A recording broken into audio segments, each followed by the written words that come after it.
Hi, good afternoon po. First of all, congratulations kayo Direk and the entire cast. My question is for Miss Connie. Hello po. Magandang hapon. Magandang Here po. hapon. Miss Connie, this is another iconic role. Here po. Ito po. Hindi na ako tumayo kasi may tao sa likod eh. Here. Sorry. As I was saying po, this is another iconic role for you, Miss Connie. Pero what makes this character parang unique and close to your heart? First of all, it's because like the character, I'm a real Lola in real life. So that really hits home very closely. And yung character na may dementia, may Alzheimer's, ganun. Challenge para sa akin yun. It's another challenging role. So I was really just excited to portray Gloria de la Costa. And also, parang comeback din po ito sa afternoon. Yes, after it's my 50th year this year in the entertainment industry. To be specific, last May 2024. I started in May of 1974. So, my first drama, Connie Reyes Mumar Drama Studio, was here on GMA. And that started in 1981, the year after I gave birth to my second child. And so, after that, talagang yun ako sa after the noontime show, laging ako na ang next, diba? Every Saturday. So, when I found out that this was gonna be on the afternoon slot, parang ito sa welcome thing for me na parang, wow, may dahilan si Lord kung bakit ako nabalik sa afternoon slot. So, akala nila kasi na parang, ay, alam nyo na afternoon slot to, baka ayaw ko na kasi I was doing prime time na nga, no? Sabi ko, hindi, exciting for me. It would be really wonderful to just see how it is again on the afternoon slot. And I know that many of my followers are, the housewives. So yung mga iba, anak na ng mga dating mga followers ko. New generation. Yeah, the new generation. Actually nga, I'm working even with Gen Z. Si Kailin, unang araw ko pa lang ng taping eh. Gen Z, Tita Gen Z. It's a blessing from God to be working and to be working alongside the Gen Z generation and the millennials. And also having as an audience, Gen Z. Kasi parang feeling ko, through the years, parang lagi ako binibigyan ni Lord ng iba-ibang show na pabata ng pabata yung mga kasama ko. So may reason ang Panginoon sa ginagawa niya. At natutuwa rin ako kasi, believe it or not, I still have fans now who are younger, much younger than me. I can't mention naman yung mga iba. Can I mention mga shows na iba? From mga 100 Days to Heaven, ganyan.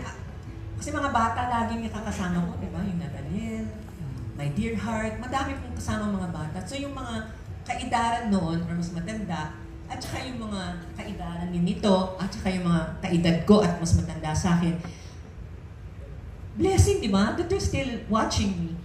So, I just believe that there's a purpose, and I'd like to stay close to what the Lord has created me to be, use my giftings for His honor and glory. That's what's happening. So, thank you. I hope I answered your question.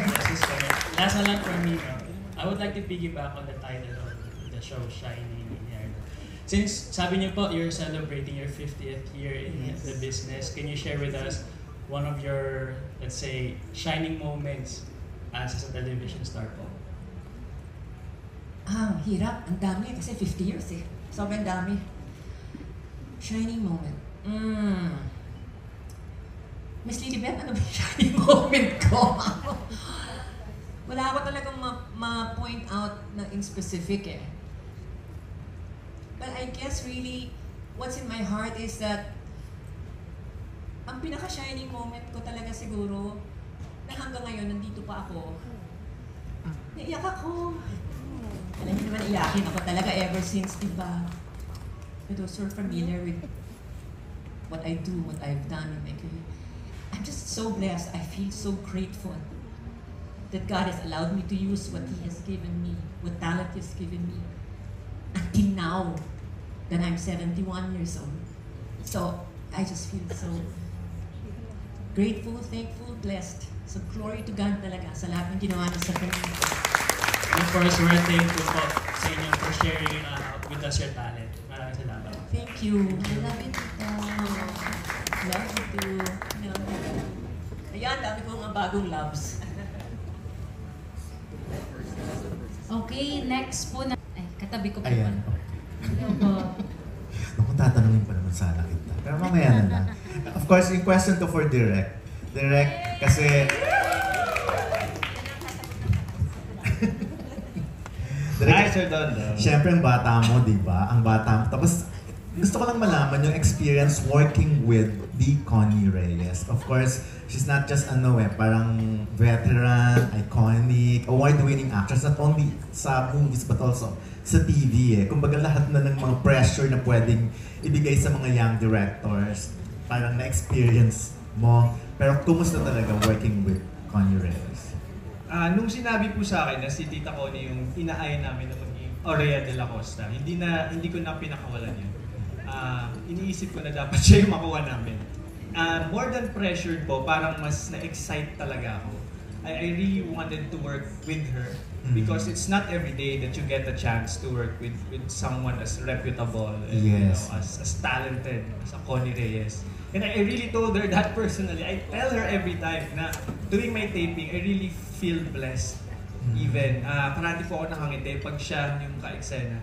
Because marami akong natututunan sa kanya bilang direktor. Siyempre, sabi nyo nga po, hindi pa tayo, mas bata pa tayo, relatively. So, continuously po, gusto ko rin matuto. And the only way to learn is to learn from people na nauna na sa'yo sa industriya. Like si Tita Connie, si Miss Glidel, si Sir Wendell, si Aubrey Mas, di ba? So you learn a lot from the ones who are ahead of you. Any reaction, Miss Connie? Sobrang humble nga yung director na yan. Bata siya, pero yung isip niya hindi bata. Okay. Naglalaro lang minsan sa kalaro namin. Doon lumalabas pagkabata niya. No, I'm just so blessed to work. You know, pasensya na kayo, but I always use the word blessed because I really feel so blessed. Dito sa Shining Inheritance, I just feel so blessed. Ang gaan niyang katrabaho. Kahit minsan hindi ko yan naririnig na yung minsan makita mo, medyo lalakas ang boses pagka medyo magulo na sa set mo. Kailangan gawin. Natural lang naman yan, dapat lang, di ba? Hindi ko siya naririnig na magsalita ng hindi maganda. Very encouraging siya. He listens. I think that's one of his strengths Nakikinig siya sa artista niya kung may suggestion. Parang direct, paano kung ganito? Ganito. Tinitingnan niya. Tapos pagka akala niyang okay, di okay, go.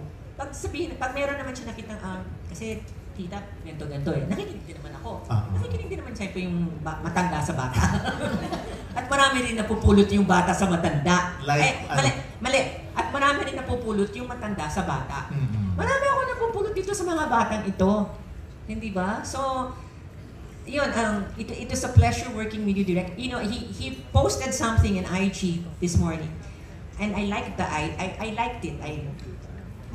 I hearted it. Nilike. And I wanted to say something, but sabi ko, I will reserve it for maybe after tonight because there's just so much in my heart and in my mind. He is just so encouraging. Alam ko, Direk Joron, ang layo pa ng mararating mo. Iba yung scope ng niya, yung vision niya, ibang klase. Yun nga, basta naniniwala ko sa iyo at alam kong marami pang gagawin, pati pelikula. Yan sa heart ko, alam ko. So, gusto mo pa siya uling makatrabaho, si Director? Kung gugustuhin naman niya, bakit Sure, naman hindi? Oo, I would love to work with him again. It's just really, I will not say naman a breeze working with him, but almost a breeze working with him because he tells you what he likes, he respects his actors, he respects everyone on the set, you know, the production design people, the production crew, the staff. Nakikita ko yun may respeto. Tsaka yung sobrang importante sana yung nakikinig din. Diba? Kasi ako bilang nanay din, gusto ko rin nakikinig sa akin yung mga anak ko. At gusto ko rin na makinig. Kailangan yan, give and take, hindi pwedeng isang pagganyan lang. So direct, maraming salamat. Thank you din po. Pag sinasabi niya kasi sa akin na, pag alam niya na dadating ako nakakasa sa day na yon, yung sinasabi niya na may smile na raw sa face niya, nakikinitig ka na yung smile niya. Gusto ko rin sabihin sa kanya, nakasmile din ako direct. Thank you. I think Sir Don, yun talaga yung key din na nawala yung lahat ng pressure is because she's always shown respect to us even that we are younger. Diba? Yes, oo. Pero syempre hindi natin makakalimutan na sa mga kabataan natin talagang hindi kumpleto ang hapon natin pag di natin siya napapanood, diba? Mula sa noon time hanggang sa after ng noon time, ganun lagi. Ayan. Pero ito naman next question ko from Connie Reyes naman. Siyempre may mga nakatrabaho ko rin dito ng mga